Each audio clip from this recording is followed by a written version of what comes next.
Hi there. So I thought I would make some videos about great chess games, and in this one I'd like to discuss why it's important to know more games. So I already have a video about pattern recognition and tactics on my channel. You're of course welcome to watch that one. And in this one I'd like to discuss about positional chess and even show you some cool ideas that you could use.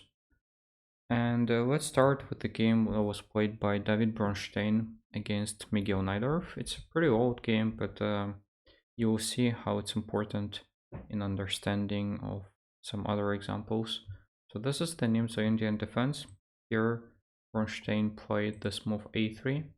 Now, of course, black needs to take it, because otherwise what was the point of going back, going with the bishop to b4 in the first place? And now we get this position with double pawn structure.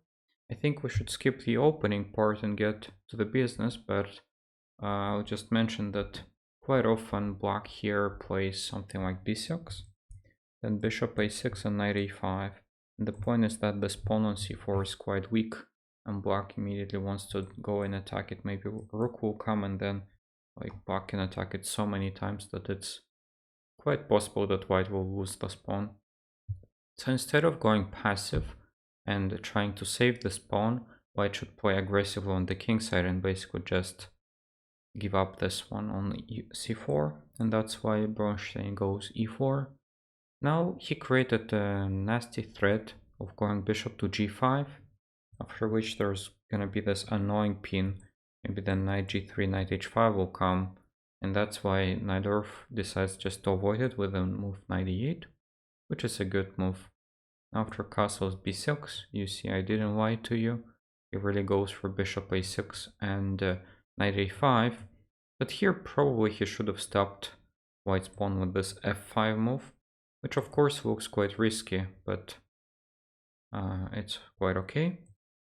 Instead he played bishop to a6, and it allowed white to play f5.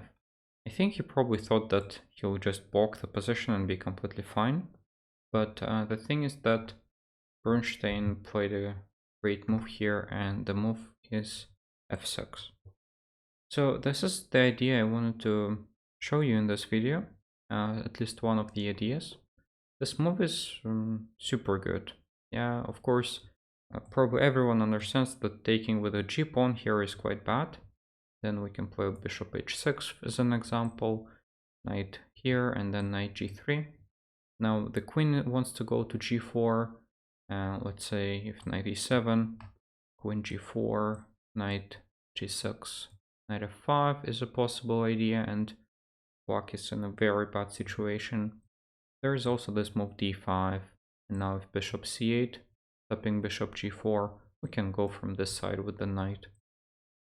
So I want you to see that white is not in a hurry to exploit the weaknesses. They're just taking kind of slowly, bringing all of their pieces into the game.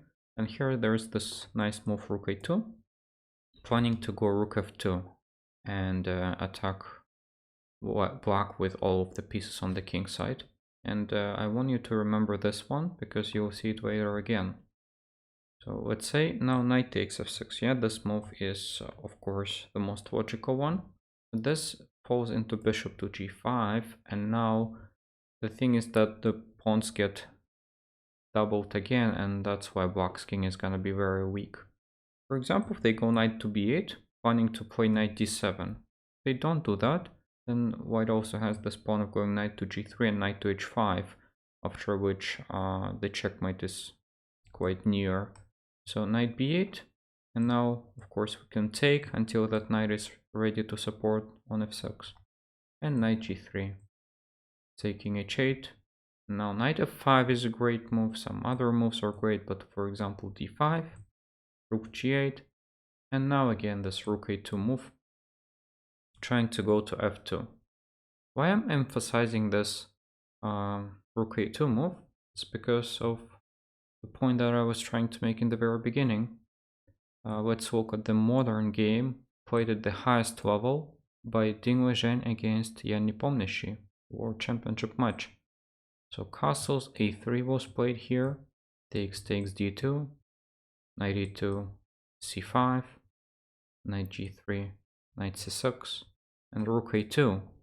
This mysterious rook move you probably understand now a bit better, because he definitely hopes that his rook will be able to slide over to the king side at some point and be aggressive there. You could ask why he plays it right now. Well, probably to avoid some opening prep, and in general, like maybe it's a waiting move, and depending on how black will play, he can place his pieces accordingly. So it's a very deep idea, but at least we are getting closer to understanding things. And Nepomniachtchi reacts with b6, and you understand that too, because he definitely wants to go bishop a6 and knight a5 at some point. e4 you understand as well, and you see that he goes bishop g5, just like Bronstein did. And now knight h5 is coming, that's why black did h6 right now, not running into that one, and he played h4, and then it was a total mess, and we're not gonna go there.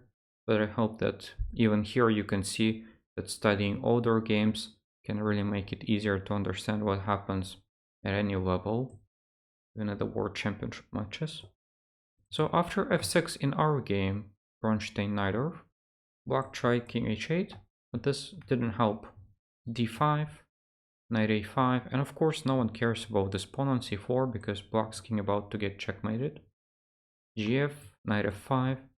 So basically what white does is bringing the piece to the king side and exploiting those weaknesses. And it probably feels that, okay, if our pawn is on f5, maybe our attack is not that strong. We cannot use our bishop, we only have a queen, but our rook is quick to join the attack as well. And if they go rook to g7, we can just attack this rook. And this is exactly what happened in the game. And here, just after 21 move, it was a candidate tournament, so you can imagine what kind of level was this as well. Black just resigned, and the threat is bishop to f8, after which the h7 pawn is not defendable, and rook g7 will be met by bishop takes g7. Okay, but now I want you to see one of my games. So I reached this position, and my opponent played bishop to g5 here. And apparently, white had a very strong idea to go knight to c4 here. This is an exchange sacrifice, and the point is that if they take it, we just take it back. And at first, when I saw this idea, I was quite confused, because, well, what if they just defend the pawn on d6, yeah? Well, of course, if they play like knight f6, then we take this pawn, then we play a5, and you can see that black just cannot move any piece, right? It's like a disaster for them. And, well, probably they should give the exchange back or something like that with rook c8, I don't know. But what if they go queen b8? Just protecting the pawn. Well, then we actually have this f6 idea, and you see this is pretty much familiar for us, the same idea. Now, if gf, of course, is a disaster, so knight f6 takes f6 makes most sense, and we play bishop to g5. And with this move, well, there is a pin, and you can see that it's pretty much the same. Black cannot give the exchange back easily because f7 pawn is hanging, and our knight is ready to join the action via e3 to f5, just like in the previous game. So you see a lot of similarities here, and if someone would say, okay, that game is not important for me to know because it's the Nimzo-Indian Defense and I don't play the Nimzo-Indian, well, you see my game was the Sicilian Defense, and I still got the same ideas here implemented. So the more games you know, the better your chess becomes, and that's why I hope you will enjoy analyzing some games, reading about different ideas, and your chess will get better. And also, of course, I need to clickbait you for comments, so we could meet in the comment section.